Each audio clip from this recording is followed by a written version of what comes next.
hurt people. And I know that. I'm aware of that. And I've seen that. I truly believe the system is what helped create this mess. The Mhm. system let down my kids. The system let down their parents. It's the system. Hey there, it's Melissa Brunetti, and welcome to the Mind Your Own Karma podcast.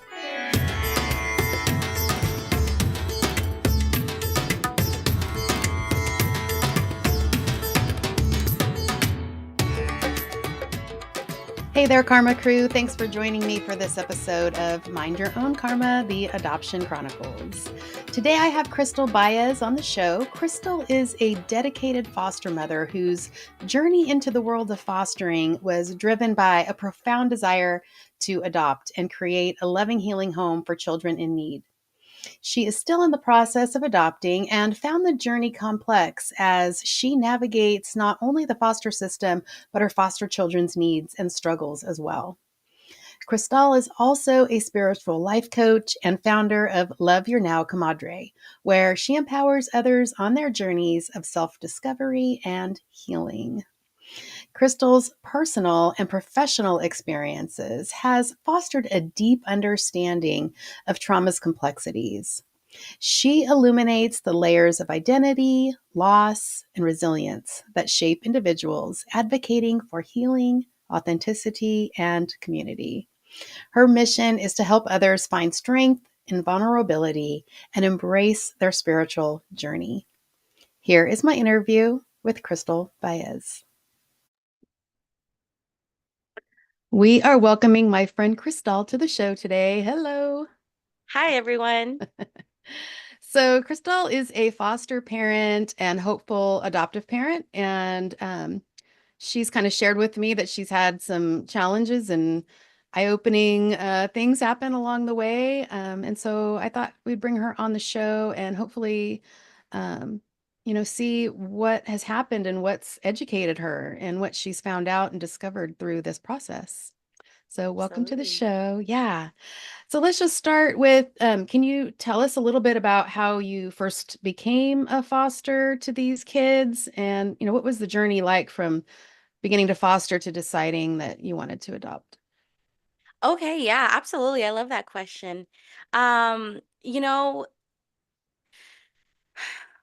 I have always known that I did not want to have biological kids. I don't know why. It just was something since a child that it was just a part of this knowing.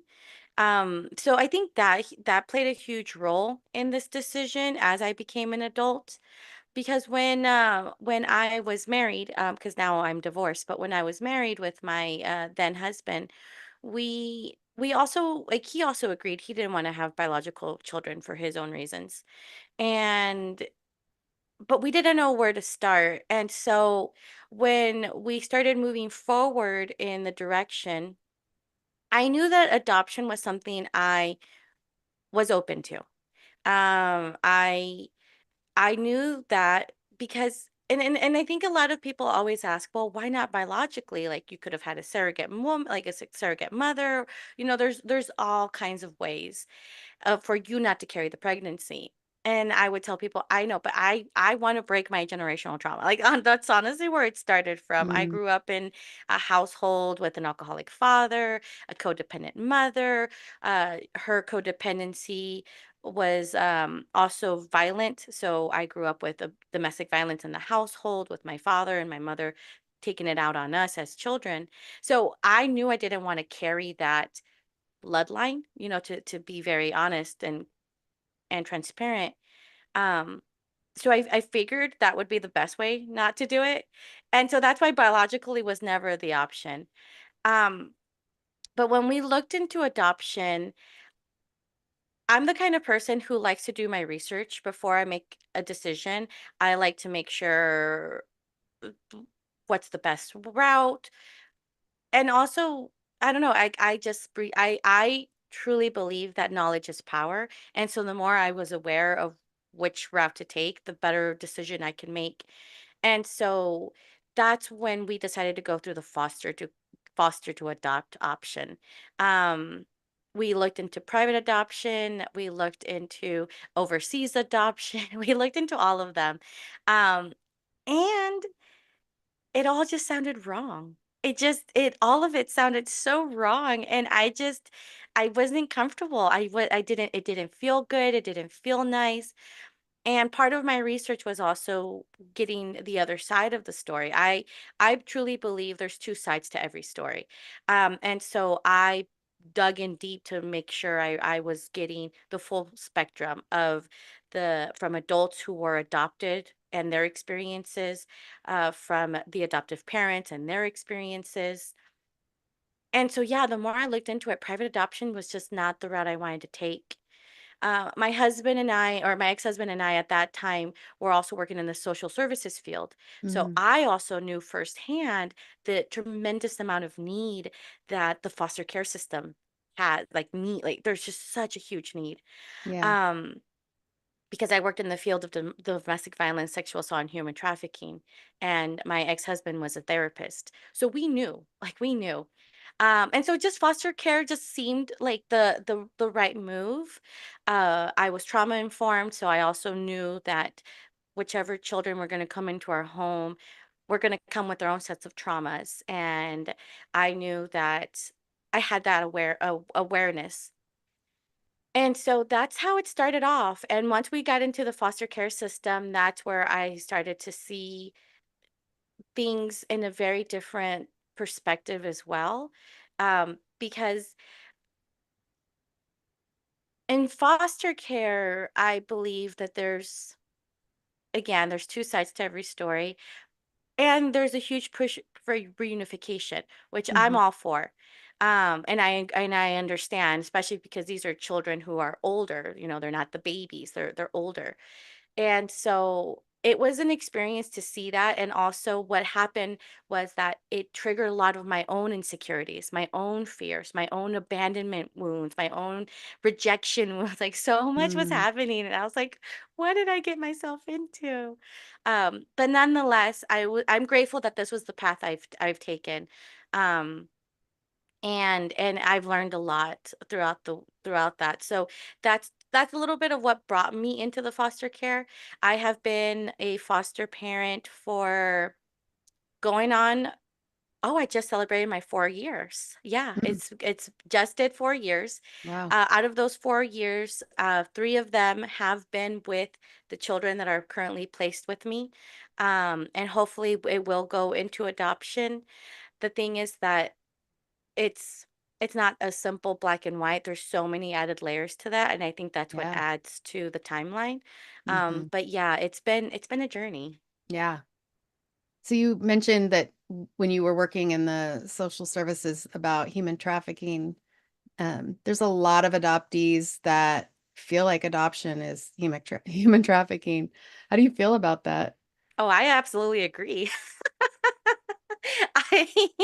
I a lot of people don't like to hear that because they think human trafficking is um it's sex trafficking. Hmm. That's where a lot of people automatically put their Right. minds to.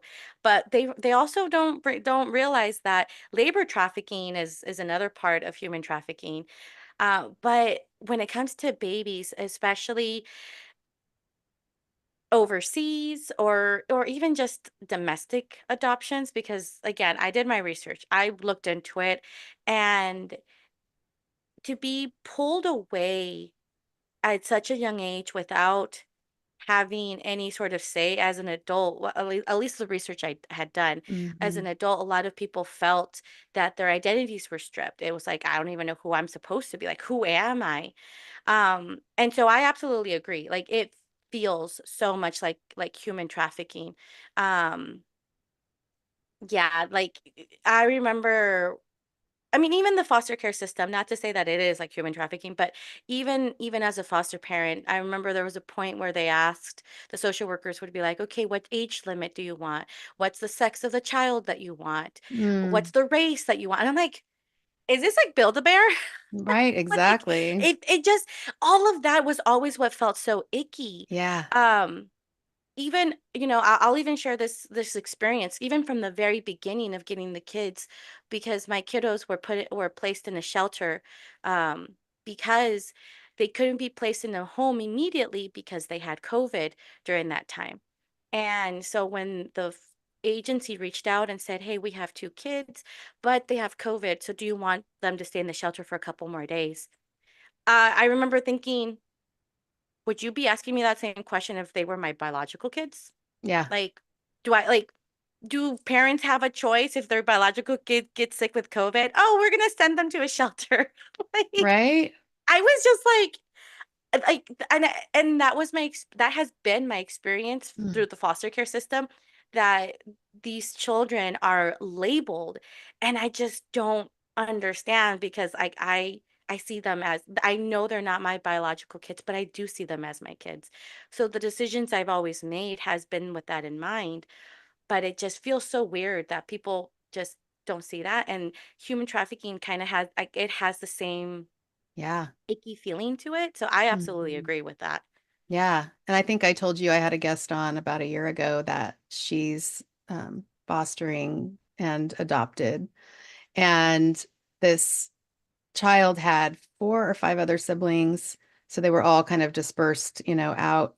And she was like, they're paying me to take this child in. I don't need the money. And she told the foster system, I don't need the money. And they're like, well, you're getting it anyway.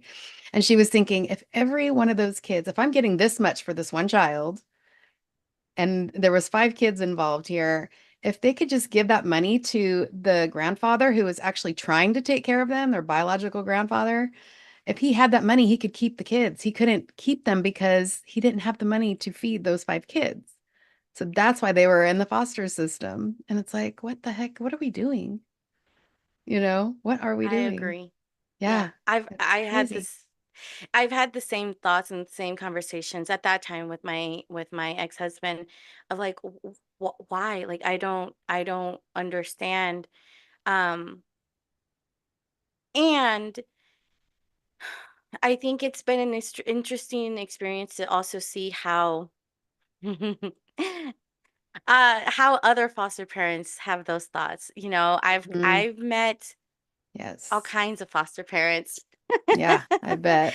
And I'm sure there's some that are in it for the money yes, and, exactly. and Exactly.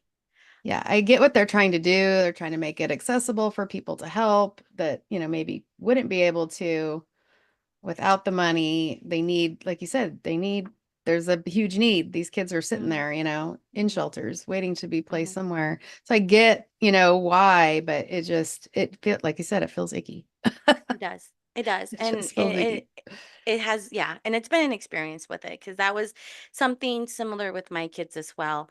Um, where there was just so many added layers to it, and I think that's what makes it so complicated, is that, especially in the foster care system, there is no one shoe fits all. Like, Hmm. there's just so many complications, it's such a complex system. Um and that's how I felt about the adoption system too. Like, it was just, there's so many things to look at, and it's difficult. I think for me, my approach has really been about putting my own feelings, putting my own opinions aside, and looking at the children and making sure that their voices are heard, their Hmm. needs are met, and not projecting my own fears and worries onto them or onto everything else. And so I think that's what I've learned, especially in this last almost 3 years that the kids have been with me, to really encourage them to not allow a label to define them, because it easily, my kids are Yeah. always going to be seen as foster kids. Yeah. They're always going to be seen as, eventually they'll be seen as adopted kids. Oh, I don't know what they'll be seen as, and I don't Hmm. want them to take that label to define them. It's like, no, like, you are so and so, and you get to determine who that is. Yeah. How do you make that safe space? How are you doing that so they don't have like the fear of maybe not telling you how they're feeling through this process? I will be transparent and honest. I got to do that with myself first. That was one of the biggest lessons I started to really see when I started this journey. So, as I said earlier, I always wanted to break the generational trauma. I did not want to continue the same cycle of violence, the same cycle of abuse, the same cycle of um, intoxication. Like, I just wanted to break all of that. And when we decided to go through the foster care, that's the one thing that the system really does look at. Like, are you a fit person to take care of these Mm, children? And so when we did the assessment, I remember looking at the assessment on paper, Melissa, I was just like my mom and just like my dad. And mm, I didn't know that. Like, here I am saying, I'm going to break the cycle. And then looking that I was repeating it. I wasn't repeating it in that same extent, but I mhm, was repeating it. And that was like an eye awakening moment for me of saying, okay, Crystal, you say you want to be different, and yet you're doing the same thing. mm, Mm-mm. No, you cannot talk the talk and not walk the walk. Like, you got to do something different. And at that point was when I decided to shift gears and do something. And that was internalize myself, like start healing, start fixing those wounds. Because no one taught me how to create that space. So I love that question of how do I create the space? I had no idea. I had no idea. Like, I remember thinking to myself, how the heck am I going to do this? I don't even know how to be a healthy mom. I don't even know how to be a healthy parent. I don't know how to discipline my children without violence. I don't know how to discipline my children without fear. I don't know how to do this. Like, I know because again, I was in the field for so long, I know what healthy parenting looked like, but when you're put in it, yeah. it's not the same. And so that's honestly where it started. Like, I had to figure out that for myself. So I started creating my own safe space for me to share my feelings. I started setting my own boundaries. And then from that point, that's when I learned, then that's when the kids came in. And so the system was already in place, but even then, it wasn't easy. I reached out to help.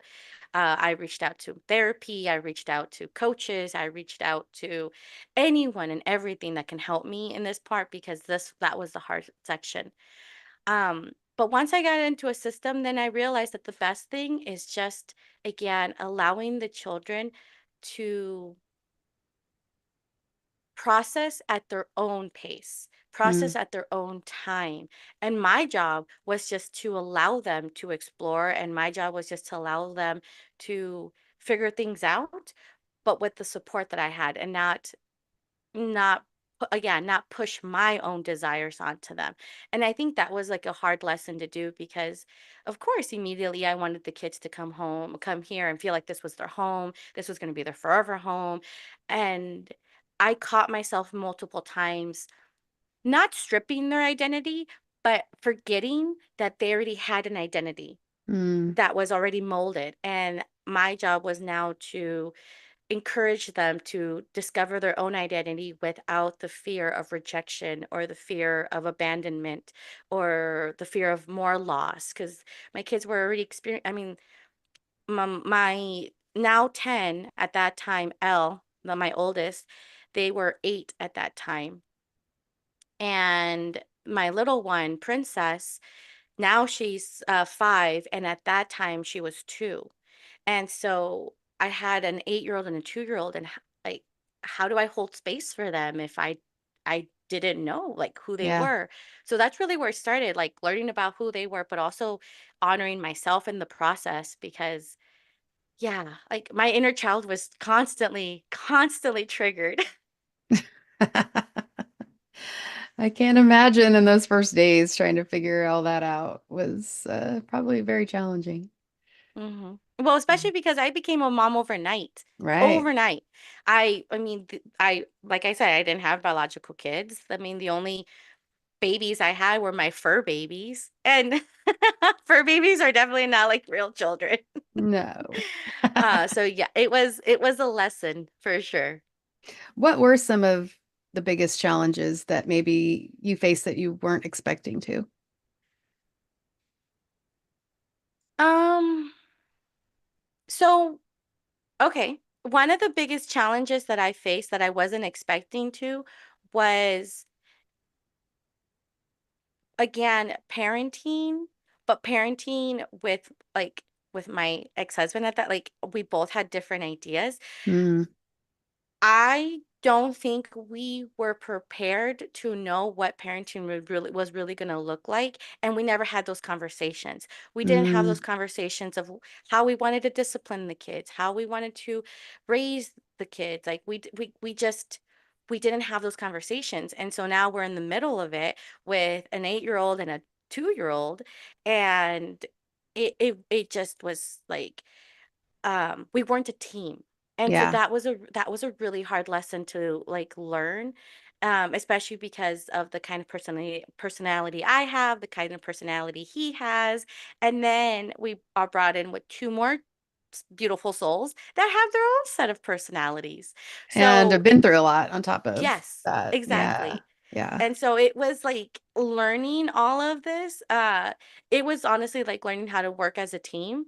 And I had this illusion that it was going to be not necessarily easy, but it would have like I had this illusion that it was going to be um manageable, Hmm. and it wasn't. So Yeah. I think that was my biggest lesson. Yeah. That's good. And does the foster system offer, what kind of things do they offer for help for you guys as the parents? You're laughing. Nothing. You know, this is part of the broken system. This is I Yeah. believe. Um, and I don't know if other foster parents experience this. Again, I feel that because I was so adamant of me wanting to break the same, like break the generational trauma, I was so aware of it because that was like one of the things that even my therapist would tell me at that time. She would say, you know, Crystal, you have such an awareness of this. And I'm like, don't other people? Like, other parents like don't other people think like this? Like it was so mind blowing. Um, but it was it was an interesting time, and I feel that that's where I had to really like learn about it. Um, and so yeah, my thought train just left. That's okay. Yeah, I don't know What where I was I going was with that. asking what help that they were giving, and you were Oh, that's right, the laughing about. help. Yes. And that's okay, that's why I started. I'm like, that's why I started there because I wasn't receiving help. That's why I had to go look for my own help. Yeah. And the system is so broken because again, I don't know if other foster parents like I don't know, like it was just so weird. Um so I should say this too.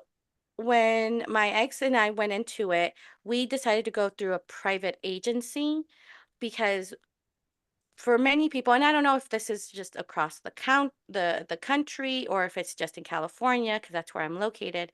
But there's two ways to go into the foster care system. You can go through an agency that is like the middleman, or you can go directly through the county.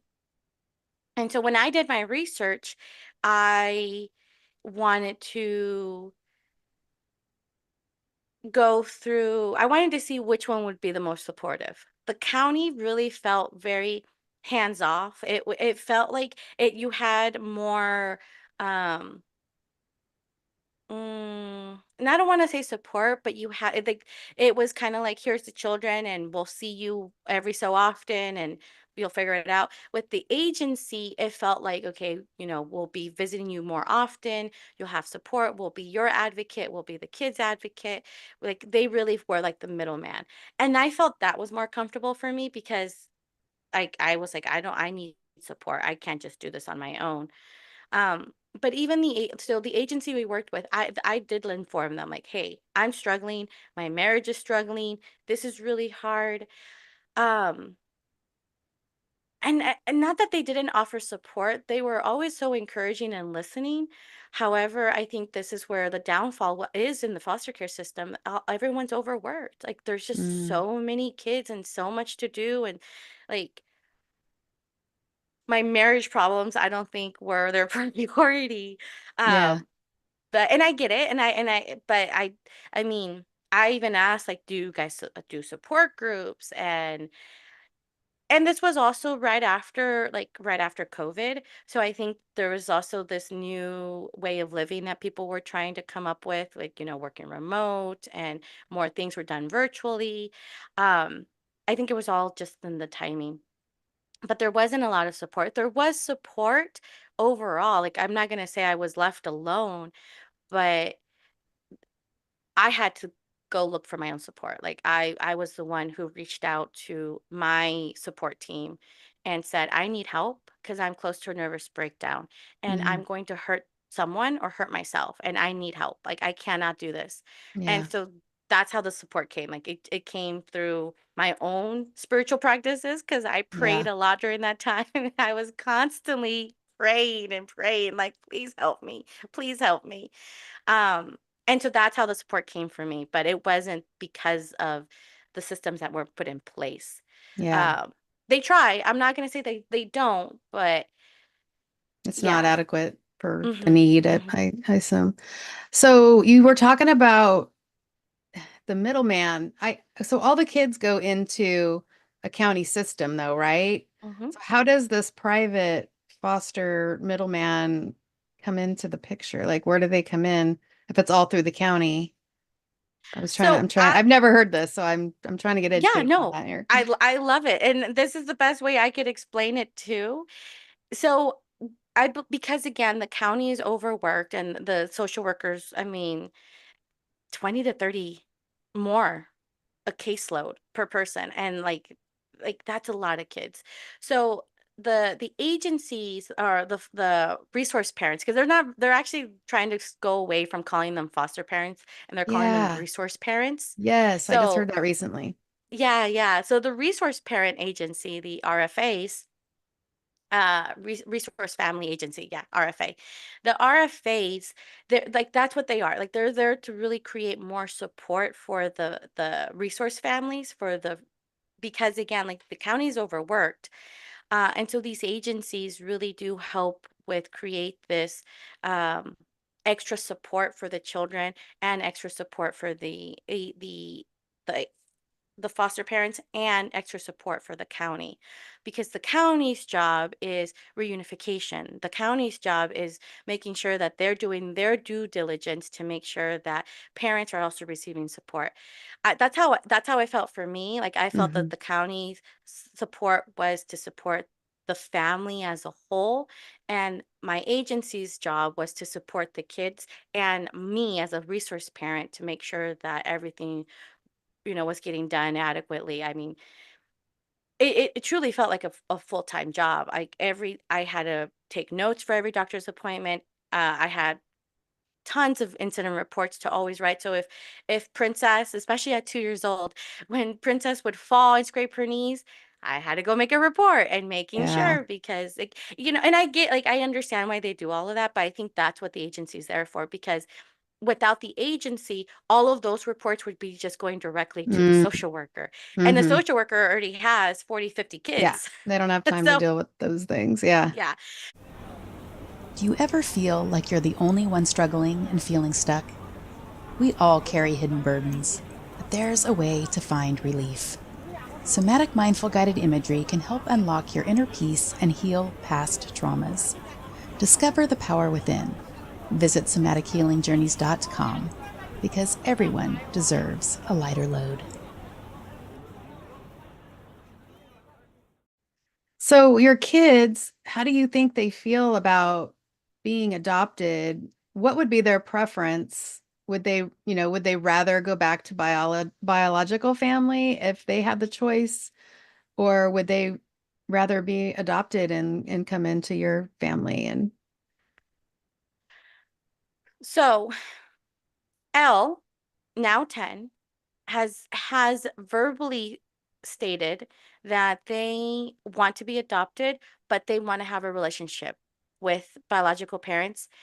But, and this is exactly the words that they use. They say, I just want to make sure that they are going to be nice to me. Like, Mm, if it's just one night, I just want to make sure.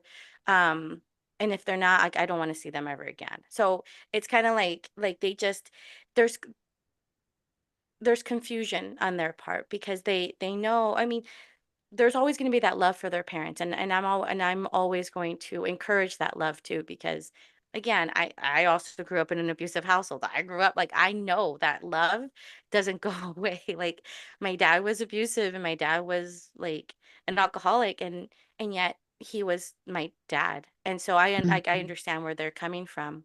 So now that Elle has been able to experience those two different lifestyles. I'm not going to say two different parenting styles. mhm. I'm seeing that they, like, because they now feel safe and they see things differently, that's their choice. Princess, on the other hand, because she was two, I don't know if she really understands what's going on or how she sees it. I'm very open. I don't keep anything from them. Um, because again, this is their case, this is their lives, this is their case. I mean, the other day she made a comment. She goes, "Mommy, do you remember when I was in your belly?" And I was like, "Oh, okay, here we go. This is the Yeah. first time we have this conversation. How am I gonna, what am I gonna say? What am I gonna do?" And we were driving too, and I just looked in the rearview mirror and I looked at her and I go, Mommy, you weren't in mommy's belly. Like, you were in your biological mommy's belly." And she looked at me like, "What?" And because we have been using the word biological for quite some time, so she knew what I was talking about. Because then she goes, "Oh," she calls her sibling Dee Dee. She goes, "Oh, Dee Dee's biological mom." I'm like, "Yes, you were in Dee Mm. Dee's biological mom." And she goes, "Oh." And then she just went on, "Okay, so do you remember when I was in Dee Dee's biological mommy's belly?" And I go, "I wasn't there, so I don't No. remember, but what do you remember?" And then she Oh, just started telling funny. me something. Yeah. So so she that's how she sees it. I think because at this point she's so attached to me, and I mean, they haven't seen their parents in almost 3 years. Oh, wow. We do have visits with siblings. We do have visits with their paternal grandmother. Um, but they, like, I don't know. Mm. And I think this is also part of the system, and it's, I mean, there's so many complexities that it's just so hard. Um When so does the system decide that it's time for them, to be put up for adoption? If that's an option. that's Like a great what? question. Oh my I gosh. don't know. You know, and again, I think this is my experience because this case was so complex, and I'm telling you, this was a very complex case.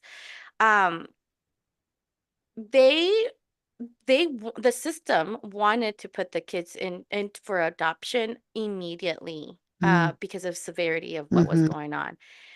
However, because there were added layers to it, because there were family members who wanted, and family members who were trying to step in, because again, that's part of the the county's due diligence, making sure, because the county, they, from my understanding, they don't want to go in and pull the kids from their home and put them into adoption right away. Like, they want family reunification.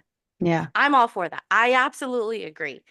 Um, However, they also want to make sure that the family that they're going to be put reunified with is meeting their requirements. And I think that's the part, as a foster parent, I'm not informed with that. So I don't know. Like, I think that was a frustrating part for me of, I was put in limbo of not knowing. Like, Hmm. for this whole time, I've never known. I have never known if they were ever gonna go back, if they weren't. Yeah.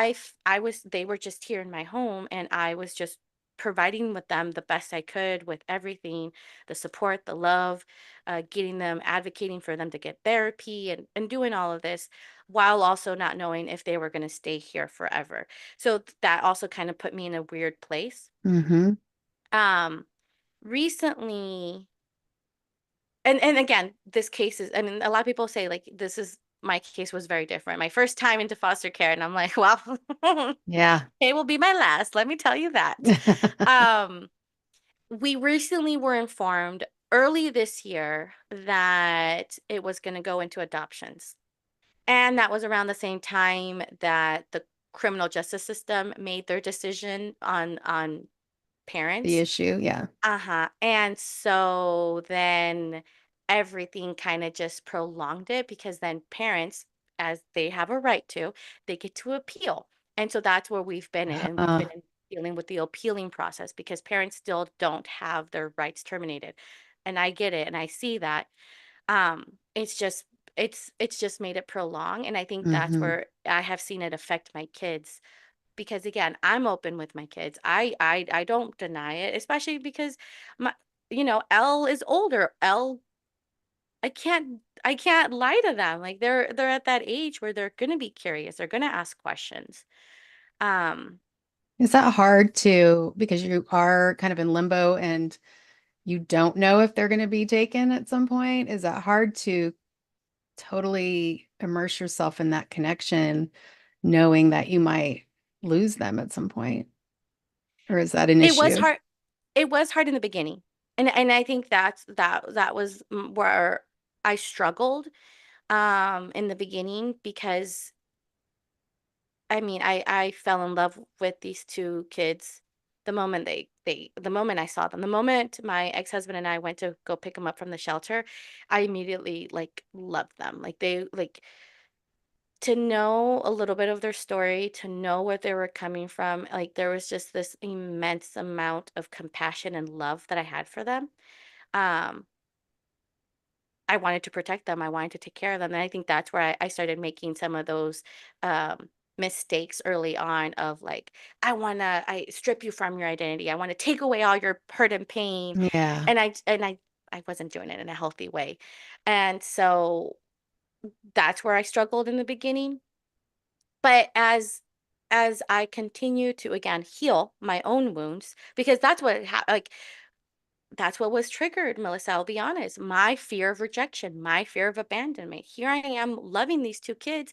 And in the back of my mind, am I going to stay with them forever? Like, why am I investing all of this? Like, what's going to happen? Am I really ready to get my heart broken? And it was just so hard. And Mhm. thank God for therapy. Thank God for support groups. Thank God for all of these things because that's really where I started to see like my job was not to keep them. My job was to be this place to hold space for them and trust the process. And I'm a very spiritual person, so it really was like let go and let God of like, okay, I'm gonna let go and let God. I'm just gonna trust the process, get my heart invested, but it was more to like create that love for them. And I think that's really what helped me move past the fear of just saying, you know what, I just gotta trust. And I know that this is something that's bigger than me and know that my job is to guide them. My job is to help them. Um, and my job is to love them and create that space for them and then just trust. And so that's really where I started shifting a lot of my belief system with the kids and with their families. I don't blame the parents, I'm not, I don't hold any anger towards the parents or wish them harm or have this mentality of like, oh, I want to keep these kids and like hurt people hurt people. And I know that. I'm aware of that and I've seen that. I truly believe the system is what helped create this mess. The Mhm. system let down my kids. The system let down their parents. It's a system. And unfortunately, they were all casualties of this system. And so since I've been able to really reframe my mind and thinking that way, it's helped me just embrace the moment more, be more in the moment, and not get so caught up in the future or get caught up in the past. It's more of like, this is what I have right now in front of me. They are both Yeah. living with me. This is a fact. I don't know what's outside of this, and we're just going to take it one day at a time. Yeah, that's all you can do. Oh, yes, that is. So, what has been the most rewarding aspect of your relationship with these kids? Oh, uh, they inspired me so much. Um, Elle has endured so much that at that time no 8-year-old should have ever endured. Um, and yet the amount of love that he had for me, the amount of resiliency that I saw, inspired me. Like it was almost like a breath of fresh air to see that regardless of the life that they were coming from, they were happy. They still wanted to be happy. They wanted to be loved. Like, and I think that was like the biggest thing I saw with Elle was all they wanted was love. That's all they wanted. They just wanted love and acceptance. Um, and so they really inspired me be a healthier person, for me to be a healthier mom, for me to also be able to work on my own issues, my own insecurities, my own fears. And they really were what I needed to really move past and really start walking the walk that I was talking about of breaking generational trauma. Because I realized few months in, I mean, 8 months in, 8 months in, 8 months in, I realized that I needed to separate from my ex-husband at that point because it was like we are not repeating this pattern. It's all I kept saying to myself. I'm not doing this. I'm not doing this. I am repeating it. I'm not doing this. And so they inspired me. I mean, I'm now a single mom, and it is the scariest experience I have ever experienced in my whole entire life to be a single mom. I admire single moms who have done it. I just can commend them. And so now for me to be in this place, but my kids have inspired me to keep going and to keep pushing through. I truly believe that they are my do-over. You know, L came into my life when at 8, and that was exactly the same time in my life that some traumatic stuff was happening to me too. So to really support them in ways that I wasn't supported as, um, Princess is people I mean, she is a carbon copy of me, not physically, but I people will comment like she acts just like you. I'm like, I know. And it's mind-blowing. Because she's so fierce, she's independent, she stands up for herself, she speaks her mind, and that was exactly how I was as a child. The difference was that I was growing up in an environment where that wasn't allowed. Yeah. And so now I want her to like it's almost like I see myself through her, and I like I allow her to be a child where I wasn't given that privilege. So that's how they've inspired me. They've inspired me to break my own generational trauma for myself, and now for me to help them break their own generational cycles. Um, they are the reason why I've left the field of domestic violence, sexual assault, and human trafficking, because I knew that I needed to do something different. The vicarious trauma wasn't helping. It was not Mm. helping me. Hmm. They are the inspiration of me being a spiritual life coach. They are the inspiration of Love Your Now Comadre. They are the inspiration that created my staple program of Unlocking Your Inner Comadre. Um, because like everything I have done has been by their inspiration, by seeing them grow and seeing them um, heal and seeing them change and seeing them really step into their own powers. Um, and so that's what has been the most rewarding and amazing experience I've had with these two amazing souls. Yeah. Sounds like they're major teachers. And where would you be right now if you didn't have them, come along? I So ask you, myself that question all the time. yeah.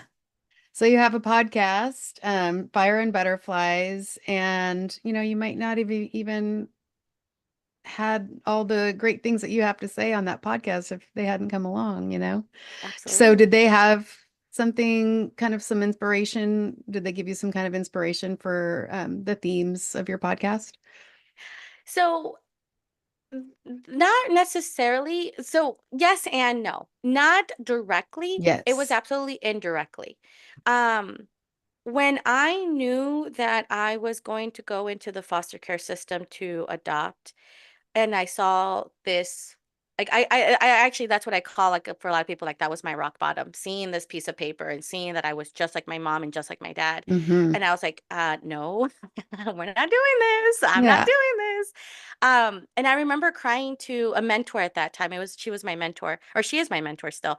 I was crying. I was like, I can't do this. I don't think I'm ready to be a mom. How am I going to do this? Like, I'm repeating the same cycle. I'm a people pleaser just like my mom, and I'm so controlling just like my dad.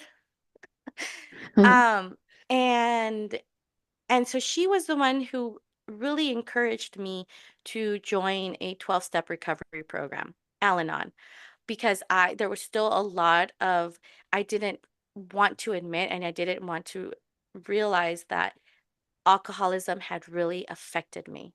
Like, my dad's alcoholism had really affected me. And so that's when I started joining Al-Anon, and I went to recovery program. And so, and I say this because that's where really started to see the symbolism. Like, I got a sponsor doing the step work, and my sponsor would always say, like, this is your cocoon phase. This is where you're at with your larva phase. Like, like, that's what they would tell me. And I'm like, okay, butterflies. Like, I see butterflies. Yeah. Um, so that's where the butterfly stuff started coming in, just starting to really see the transformation that I was doing. And then when my kids came into my life, like, I was pushed into overdrive. Like, Hmm. I think because I was doing my 12-step recovery program before the kids came in, because again, I was preparing for whenever kids would come into our lives. Um, and so, but when they came in, it was like really pushed into overdrive. And so that's where the fire comes in, because that's when my personality really came out. For your listeners who are into astrology, I am a triple fire, meaning I am an Aries, uh, sun and rising, and a Sagittarius moon. So I'm like a very fiery person, and that's really where I got to see, like, I was like, "Nope, we're gonna get shit done. Like, nope, I am not playing around anymore. If I say I'm gonna do something, I'm gonna do it." And so that's where fire came through a lot. Mm. So that's how my kids, like, inspired it, but not directly. It was like that Yeah. indirect of me coming together. I'm like, "Oh, fire and butterflies," because that's exactly what I needed in my life, and that's what people probably need in their lives. Yeah. So, I mean, you shared a little bit how it hasn't always been butterflies, this process of being a foster mom. What advice would you give to someone who feels that they're going through their own fire phase in either fostering or adopting? So, in essence, what would you like struggling either foster parents or potential adoptive parents to know? The main thing I would love everyone to know is just get informed. Again, if something doesn't feel right, if you need help, it's okay to ask for help. It's okay to reach out. It's okay to get educated. Like, there is no right or wrong way of doing things. Like, it's all, this is all part of life's lessons. We're going to mess up. We're not going to be perfect. I have made so many mistakes along this journey.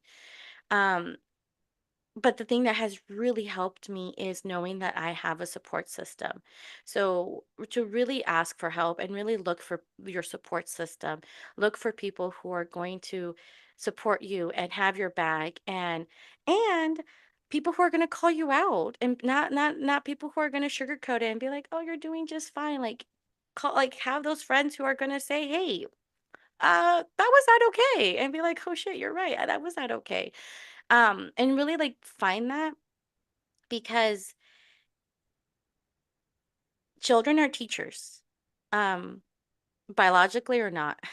Children are teachers. Um, Children are mirrors. They are going to mirror everything the things that we don't like to the things that we love. That's what they're going to do.